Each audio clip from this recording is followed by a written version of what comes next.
이 시간 찬송가 376장 내 평생 소원 이것뿐 같이 찬양하시겠습니다. 찬송가 376장 같이 찬양하시겠습니다.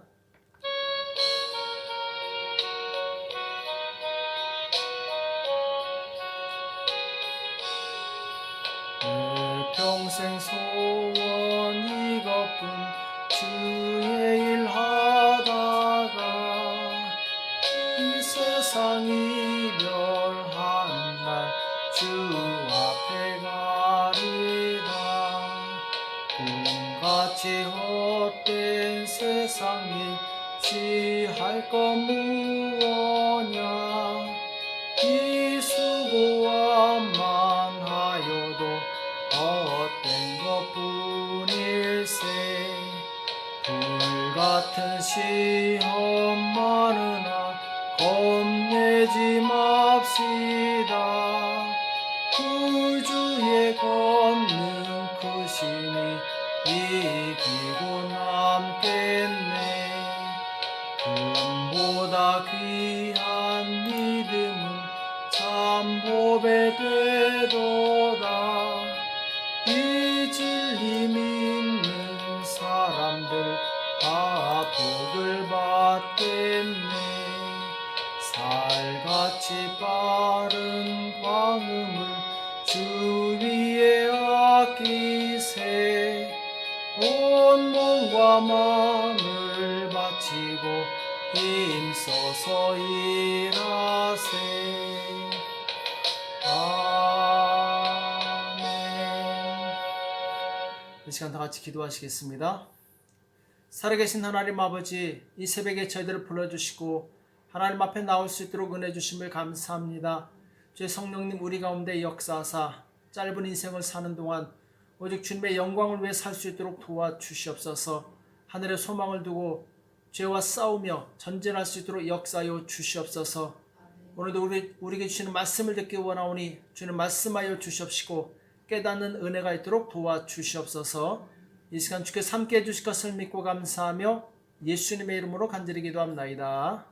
아멘.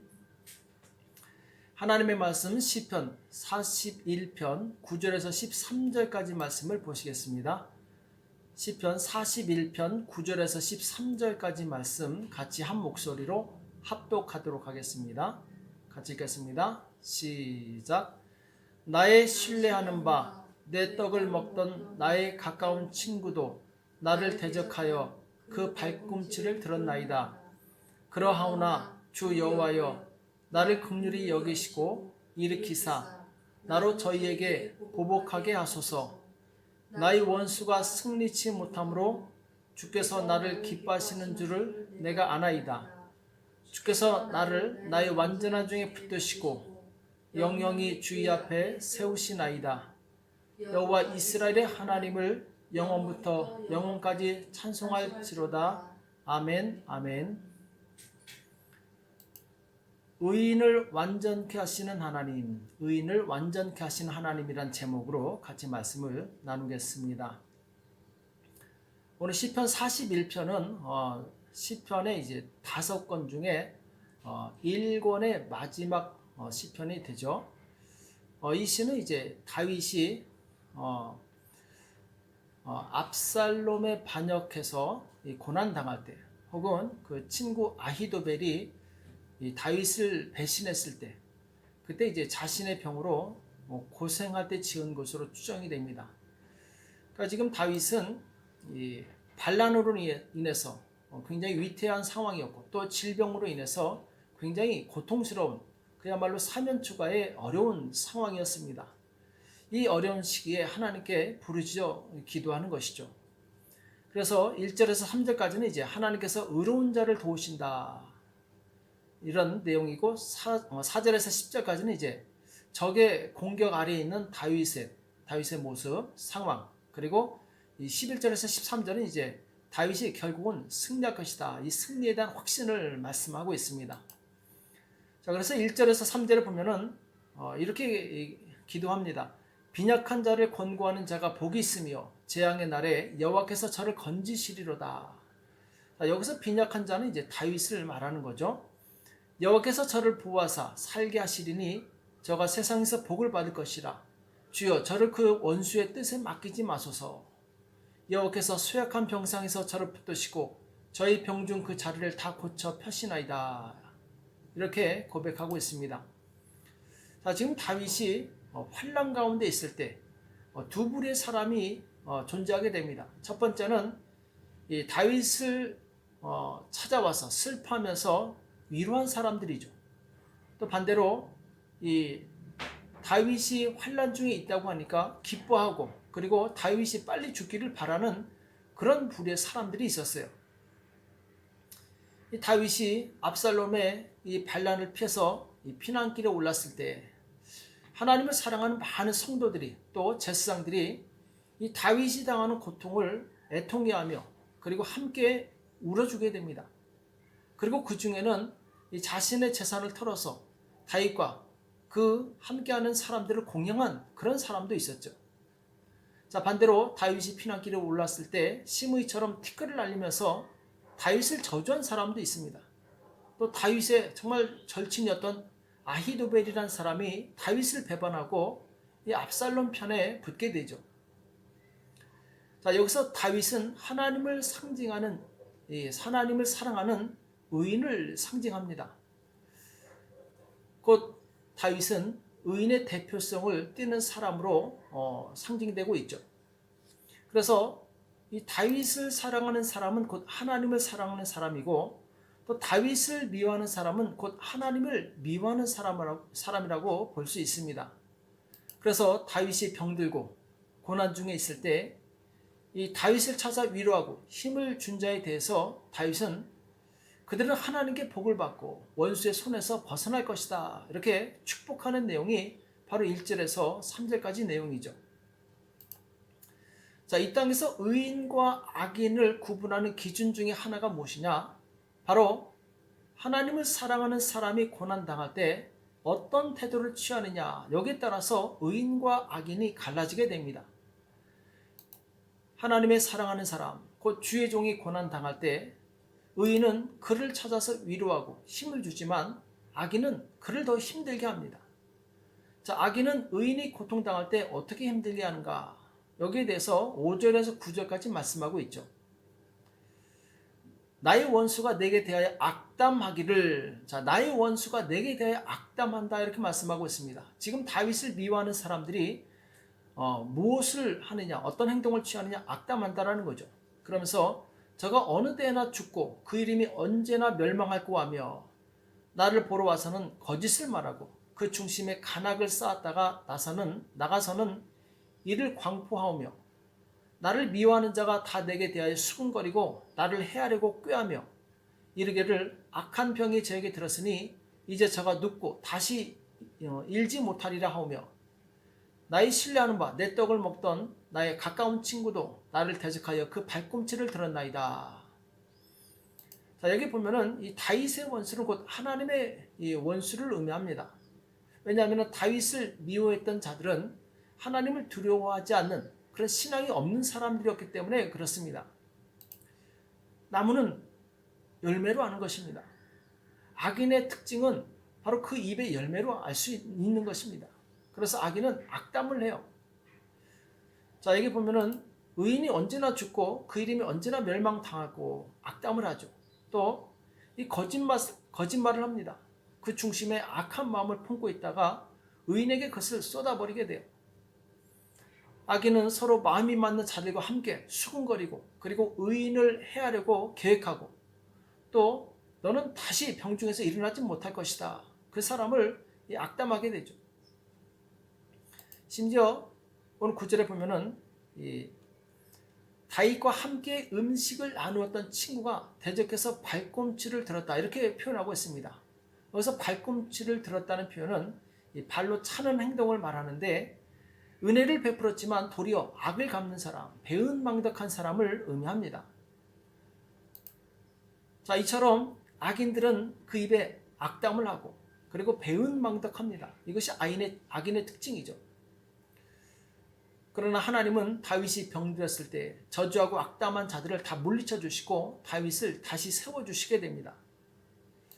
그리고 이 다윗이 병들었을 때 돌아보고 위로한 자들에게 복을 주시고 이 형통하게 하시죠.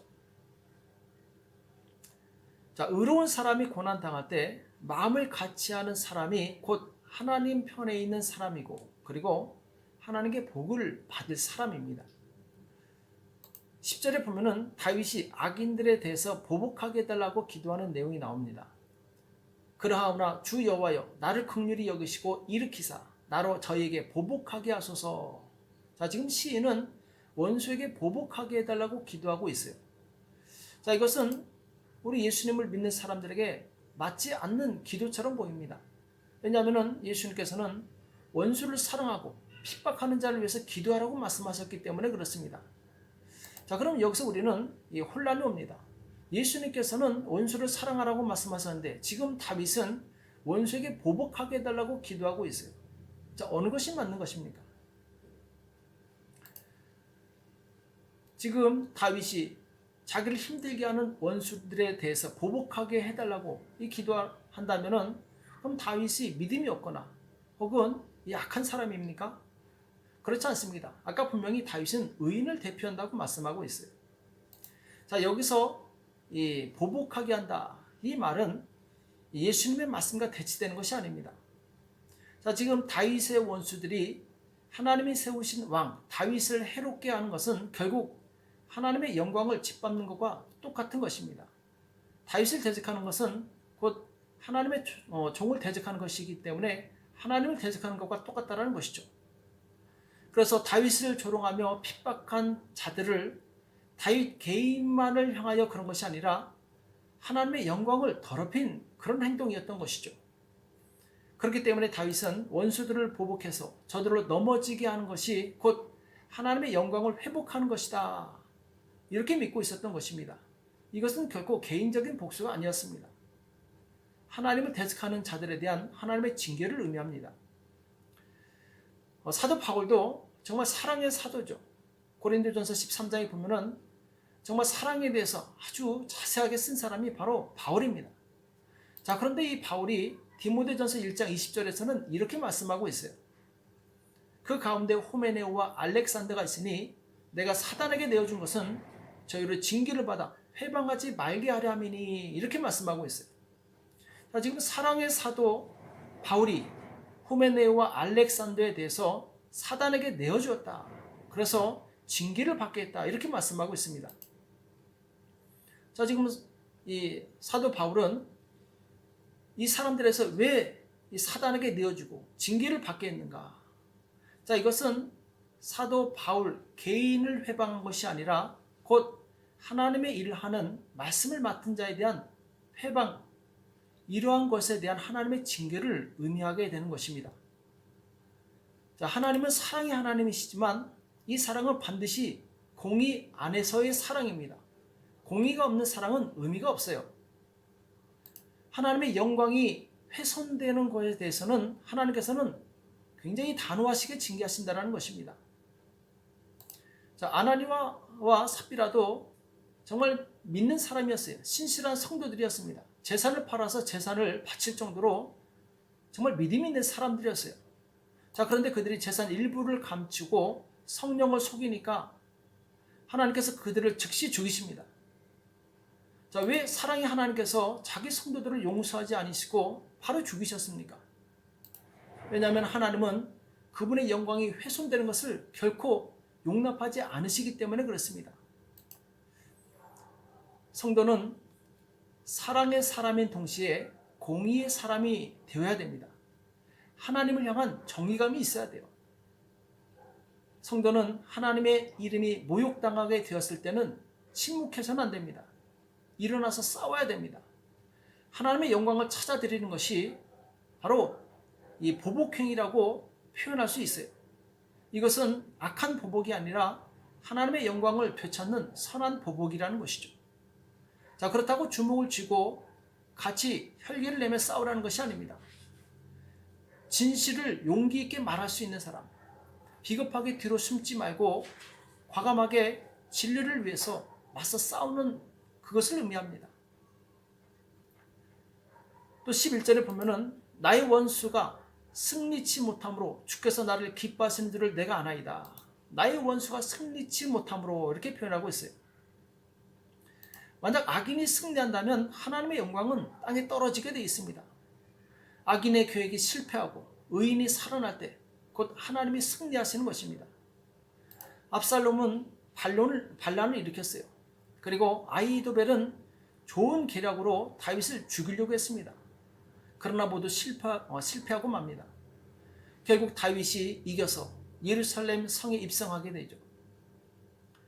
하나님을 경외하는 의인이 회복됨으로 하나님의 영광이 나타나는 것입니다.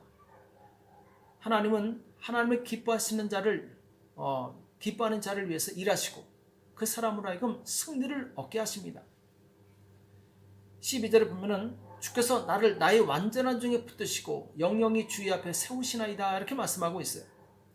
자, 지금 다윗의 신앙에 대해서 말씀하고 있는데 하나님께서 다윗을 완전하게 되도록 붙들어 주시고 또 금생과 내세에 영원토록 주 앞에서 세워 주실 것을 믿고 있는 것입니다.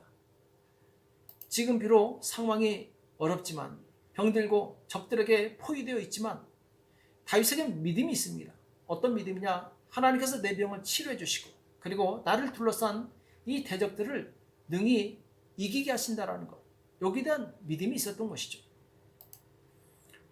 우리는 여기에 대한 믿음이 있어야 될 줄을 믿습니다.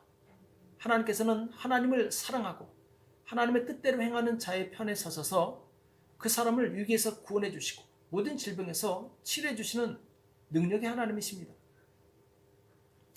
그래서 13절 마지막 절에 보면은 여호와 이스라엘 하나님을 영원부터 영원까지 찬송할지로다. 아멘 아멘. 아멘을 2번이나 하고 있습니다. 오늘 시편 기자가 하나님을 영원토록 찬송할 수 있는 이유에 대해서 말씀하고 있어요. 곧 하나님께서는 의인을 완전하게 붙드시기 때문에 그렇습니다. 내가 하나님의 뜻에 온전히 순종하며 또 하나님을 의지하는 사람이라면 하나님께서는 나를 온전히 치료하시고 회복시켜 주실 것입니다. 나를 완전한 중에 붙드시는 그 하나님의 섭리와 사랑에 감사하시길 축복합니다. 그래서 하나님께서 기뻐하시는 그 믿음의 사람이 되어서 하나님께 쓰임받는 저와 여러분이 되시길 예수님의 이름으로 축복합니다. 기도하겠습니다. 살아계신 하나님 아버지, 오늘 우리에게 말씀해 주심을 감사합니다. 의인을 완전하게 붙드시는 하나님의 놀라우신 사랑과 은혜에 우리가 감사하게 도와주시옵시고 오직 주님의 뜻을 따라 사는 우리가 될 수 있도록 역사하여 주시옵소서. 주님, 우리가 악인을 멀리하게 도와주시옵시고 오직 하나님을 사랑하는 자와 어울리며 하나님께서 기뻐하시는 복된 삶을 살 수 있도록 역사하여 주시옵소서. 오늘도 기도 가운데 역사해 주실 것을 믿고 감사하며 예수님의 이름으로 간절히 기도합나이다. 아멘.